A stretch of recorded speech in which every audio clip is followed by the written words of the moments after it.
What's up, everybody? Brandon's in the house. Welcome to another reaction video. Today, react to another video of my mom, everyone. Hello. My mother. My sweet boy. And you stay there. Okay, Thank enough you. for the dogs. Let's do the video. Alright. Today, we're reacting to a battle face-off in-depth analysis between the Indoraptor and the White Spike. Not saying White Spike. The queen. Gotcha. So, we're going to see how much analysis, what they do, and what's the best weapons, and who's going to win this battle. Without further ado, let's get to the video. And Sonia, let's do the video, girl. Then. Here we go. The killing arena awaits us with two of the most ferocious genetically engineered killing machines of all time. On one end, a man-made anti-personnel weapon of war engineered to hunt down and kill Earth's most intelligent creatures while enjoying it, the Indoraptor. On the other end, an alien-made terraforming invasive species equipped with all sorts of gruesome weapons to violently drive all planet life to extinction, the White Spikes. In this episode, we will put their abilities, weapons, and intelligence to the test to see which of these voracious killers deserves to live and who deserves to die. This is Dinosaur versus Alien. Predator versus Predator. So stay with us till the end to find out who deserves the title of deadliest bioweapon. To begin this analysis, we will first have to explain this battle. I bet it's going to be the Indoraptor. Yeah, but the Indoraptor, which was already on our planet and everything else, right? Or the White Spike is an alien species. You want to make a bet on that? Yeah. Okay. I bet you $20 that the Indoraptor will win the fight. Deal. You guys witness this. You guys witness this. Lord, Odin's my witness. Let's do this. Scenario. We will start by explaining what these things are. White Spikes were creatures featured in the film The Tomorrow War. Yep. In this film, humanity was under threat of complete annihilation thanks to these guys, the White Spikes, extraterrestrial creatures that appear on Earth in the future, reducing the global human population to a mere 500,000 in less than 3 years. Wow. What happened to the other billions? They were eaten. The most important fact that you need to know about these animals is that they were creatures who were engineered by another alien race to wipe out life on any given planet in an attempt to colonize this world. The last important thing to note about these creatures is that they were sexually dimorphic, meaning that males and females looked different, with males being much more numerous and smaller, and the females, or queens, being a lot bigger and more dangerous. In this scenario, we will select a queen White Spike to face off against the larger White Indoraptor. You know, because aesthetics. This battle will determine if our man-made creation can stand a chance against an extraterrestrial product. Now that we are acquainted with our contestants, let us now enter the analysis platform. Corporal armor. In this battle, the level of protection of these creatures will be of prime importance. Let us begin with the Indoraptor. In a previous battle face-off, we discussed that the Indoraptor was equipped with an extremely thick layer of hide that covered its head and upper body, capable of withstanding several shots from a SIG rifle at close range. We see that these bullets did not penetrate into its body as we see these bullets bouncing off. This said armor, however, is only composed of thick layers of hide and some osteoderms. Unlike its rival, all White Spikes, both male and female, are covered in a very dense layer of solid armor that also covers their upper body. This part of the body proved to be very, very resistant, almost like concrete. In fact, the only way to effectively kill these creatures was to aim in these two places, the neck and the underbelly. Everything else, including its arms, were resistant to bullet damage. So, who has the better armor? By analyzing both types of armor, it's relevant that the White Spike's upper body is almost impenetrable, thanks to its solid build, making it more durable against a barrage of attacks. Percentage-wise, this armor also covers a high portion of their body. Therefore, this round, the edge for corporal armor will go to the White Spike. I'll give him that, though. Intelligence. Oh, here we go. For this section, we will have to keep in mind that both of these specimens are engineered to carry out certain tasks or missions, therefore making their levels of cognition pretty advanced. In the film Jurassic World Fallen Kingdom, we witnessed the Indoraptor's malevolently curious personality, always learning something new while he was on screen, and exercising its cruelty on a couple of people. We've discussed several times in this channel that it takes a highly developed brain to find pleasure in the act of killing. But this thing's malevolence goes even further. Let's go back to this clip where the Indoraptor meets Maisie for the first time. Believe it or not, it was from this moment where the Indoraptor became weirdly obsessed with tormenting this little girl. Upon finding her again, the Indoraptor ignored everyone else and decided to stay in the Lockwood Manor and stop at nothing to keep tormenting this little girl, instead of taking off and actually escaping. Sick, right? Granting this creature a dark personality, which weirdly is an attribute of a highly intelligent animal. But these white spikes aren't too far behind either. Admittedly, it has been mentioned that the male white spikes follow a more instinctual methodology when it comes to problem solving, hardwired to kill and protect their queen.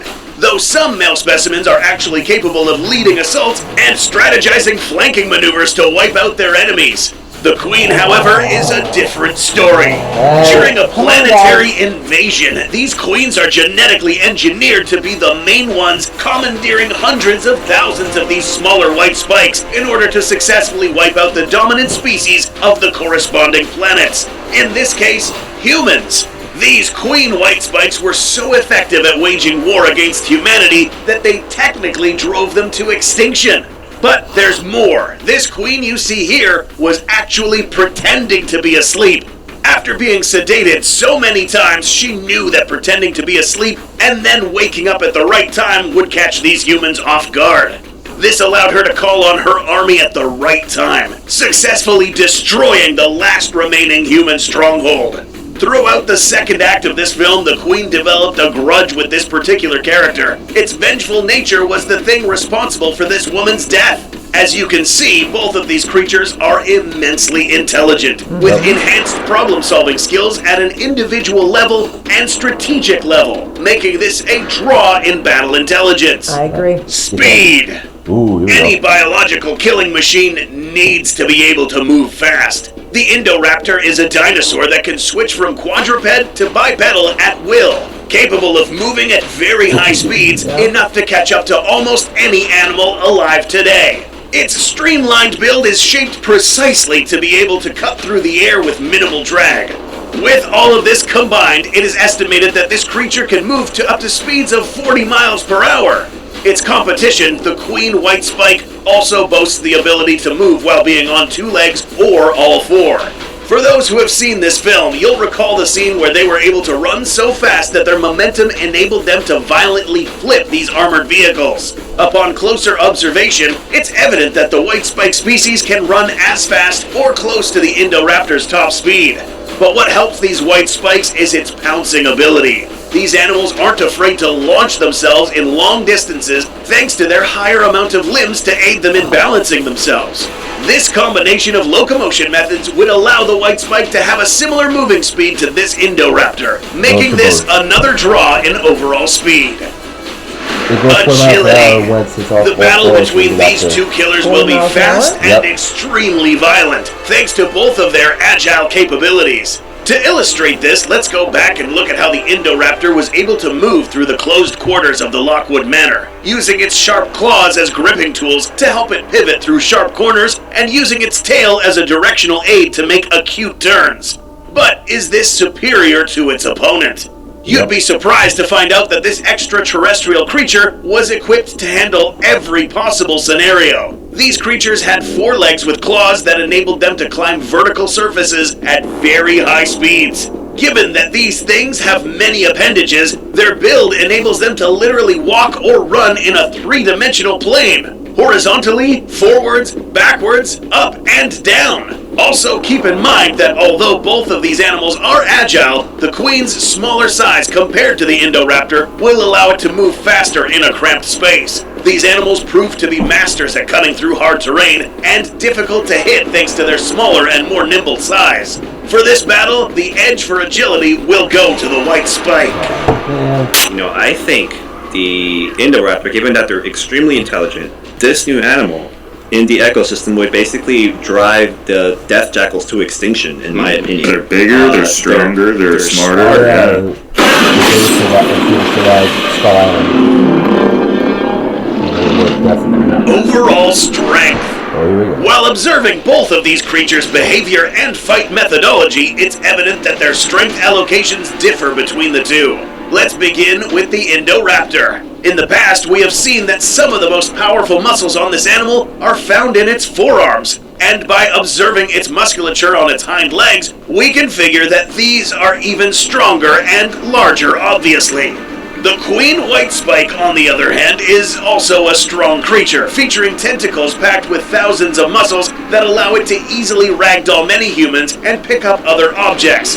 But is this enough? In order to see who deserves the edge, we will have to see who has the strength where it matters. Given that the Indoraptor's arms are located in a more posterior part of its body, its strength distribution is more evenly spread and adequate for a frontal confrontation. Not to mention that the Indoraptor is in fact the larger creature. This one is close, but because the Indoraptor has a larger build compared to the white spike, the edge goes to the Indoraptor for overall strength. Terrain compatibility. Keeping in mind that both of these predators are tasked to eliminate targets, being able to go through many types of terrain is vital. But who does this better?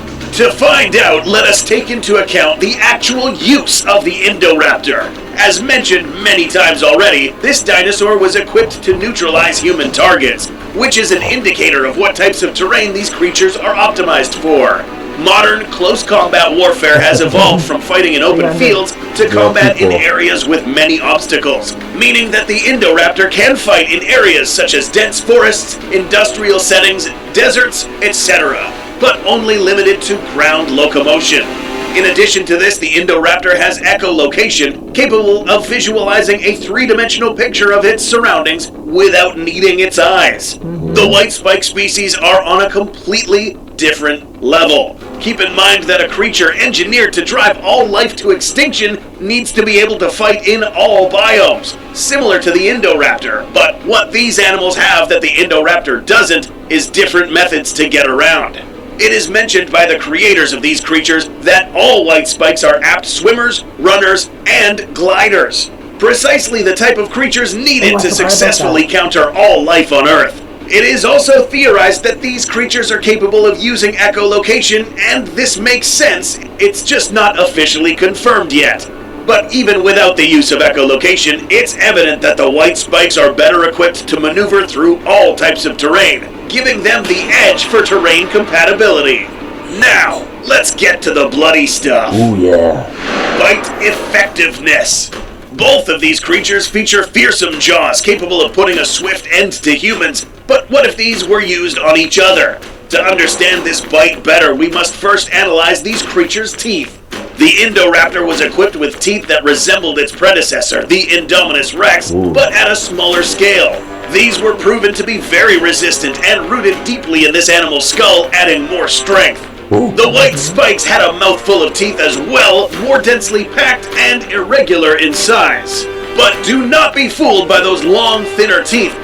As fragile as they might look, they were actually able to bite through chains courtesy of their very strong mandibular muscles. The Indoraptor's jaw muscles were also strong, capable of literally crushing through flesh and bone while using a fewer amount of teeth in the process. So where does this leave us? This is now a question of how big of a bite these things can inflict. By comparing these skulls, we see that the Indoraptor can inflict a larger bite thanks to the larger surface area covered by their jaws. Yeah. While it is likely that the white spike queen could inflict a slightly stronger bite force, the Indoraptor's ability to take a larger bite gives it the edge when it comes to bite effectiveness. Auxiliary weapons. Ooh. We are now about to discuss these creatures' most deadly array of weaponry. The Indoraptor comes equipped with 4 limbs, all of which are armed with the sharpest claws seen in the Jurassic World franchise. These are primarily used to pierce through thick hides, bullet-resistant armor, and bring down large and small prey. Its opponent brings a total of 6 limbs to the fight, each equipped with sharp claws as well, though these might not be as large as the Indoraptor's claws. If this is not enough, this creature also brings these 2 tentacles to the fight. Highly maneuverable and tipped with smaller, sharp mandibles capable of gripping onto something as wide as a human neck. But perhaps the most well-known weapon this creature possesses is its projectiles. Calcified, sharp objects that are fired from the tips of these tentacles. The Queen White Spike is particularly skilled at using this weapon. See how this person was critically hit by this queen from a larger distance? But are any of these weapons truly effective against an Indoraptor? And are the Indoraptor's weapons useful against its highly armored opponent? To find out, we must recall the fact that both of these animals are bullet-resistant creatures, meaning that a spike flying at lower speeds than, let's say, a 5.56 round would have less piercing power against a creature with bullet-resistant armor. These may pierce the outer layer of hide, but it would most likely not pierce deep enough to cause a fatal wound. We must also mention that both of these creatures have opposable thumbs on their front limbs, meaning that in the Indoraptor's case, its larger set of arms and hands could be used to grip and block any additional limbs that the spike throws at him. And finally, because the material used to create the Indoraptor's claws is resistant enough to scratch concrete, this equips the Indoraptor to finally have a chance to cause some damage to the White Spike's dense armor. Because the Raptor does indeed have the sharper and most effective weapons, he wins the edge for auxiliary weaponry. Oh boy. X Factor. 2 very peculiar creatures are about to face each other in this battle arena.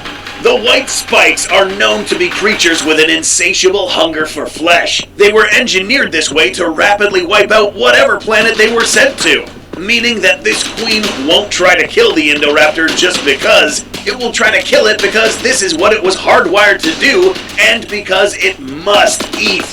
The Indoraptor's genetic pool is made out of a plethora of predators, including raptors. These are known by paleontologists as the smartest dinosaurs of all time, analytical creatures who over time developed an effective method of killing, which was to go straight for the neck and abdomen, which is why raptors were given these types of weapons. This instinctive tendency to go for these particular parts of the body will prove useful in this battle. We are now ready to reveal who will be the winner of this fight. The Indoraptor with its larger build takes the edge in overall strength, bite effectiveness, and auxiliary weaponry. The Queen White Spike with her unique anatomy wins the edge in corporal armor, agility, and terrain compatibility. Both of these creatures are equal when it comes to both intelligence and overall speed. By compiling all of our data, we determined that the Indoraptor was victorious in this fight. But how was this Indoraptor able to counter all of the White Spike's weaponry? Although the Queen Spike did possess a larger array of weapons, there was one reason why the Indoraptor came out on top. Size. Being a larger animal was a crucial factor in this animal winning the edge in overall strength, bite, weapons, and its close to equal armor effectiveness. Being a larger animal only meant that this creature could literally tank damage from all sides, since the White Spike could technically attack the Indoraptor from all angles. Its thick hide played a huge role in this battle, but it would not have been enough had it been a smaller creature. The next factor to consider is that although both animals are extremely strategic creatures, this hybrid raptor's instincts kicked in once again, heading directly to this animal's weak spots without wasting any time trying to pierce the queen's impenetrable back. Knowing this, it's very likely that if the Indoraptor was scaled smaller than its current proportions, it would have lost every chance of defeating this ferocious alien. But in this scenario, size actually mattered, being the biggest animal has its perks after all. If you enjoyed this episode and want to see more, please subscribe to be the first to see who will be featured in the battle arena. If you can't wait for the next video, check us out on Beast Hub, a podcast that caters to all kaiju and dinosaur fans. Available on your favorite streaming platforms. Thank you so much for watching, and we will see you in the next face-off. That was really cool. That was actually a lot better than I thought it was going to be. I knew the Indoraptor was going to win because it was designed to take on any opponent. No, but so was the white Spike. That's why I was thinking. Should I do Indoraptor and White Spike? I'm like, no, I'm going to do White Spike because to me, forgetting a lot of the facts, everything else, when they went through the facts, that kind of thing, when it came to the raptor. Yeah. It's like, yeah, they're right. Yep. So, and there's a lot of things I just completely forgot about. But you know what? You're right. I was wrong. I admit it. 100%. I won. I am $20. Well, guys, thank you so much for watching. Let us know if you want me to react to the... Thank you for letting me join the video. No problem. I appreciate it. Since I knew you saw the movie, I think that you wanted to see Yeah, what would be the top bioengineered predator. No, it's really cool. I enjoyed that a lot, actually. We could do another one if we can another day. I think I have one in mind. Okay. I'm gonna if Wen wakes up, I'm gonna ask him if he wants to do the the Indominus Rex versus the Skull Crawler from Skull Island. Okay. Alright, guys, thank you so much for watching. Thank you guys for watching. If you want to see more, visit my beautiful mom. Oh, thank you, my handsome boy. You're 50, but fabulous. I'm 51. But still fabulous. Thank you. I love you. Love you too. Please, guys, like and subscribe. Help get his channel up where it was before he ended up getting screwed by YouTube. Yeah. Turn on notifications, and of course, follow me on TikTok. Yes, please. Yes. If you guys want to see this video for yourself, I'll put the link in the description below. If you want to see this for yourself and what you guys think about it. But if you guys want me to react to a different video with my mom with these guys, how about posting it in the comments? Or how about we react to any kind of videos? Yeah. You know which one we should react to again? What? Another funny animal one. Yeah, we should. Because Nona would have loved that. Oh, he does. Yeah. Okay, we'll do that then. If you guys don't mind watching us doing a reaction video to a funny animal compilation video and that kind of thing, something that you think that we would like, or even something that you would like, we'll react to something that you guys would like as well. We can do that as well. How's that sound? Sounds good to me. Okay. Thank you, guys. And as always, I'll see y'all at the next house. Peace, everybody. Peace. Love y'all.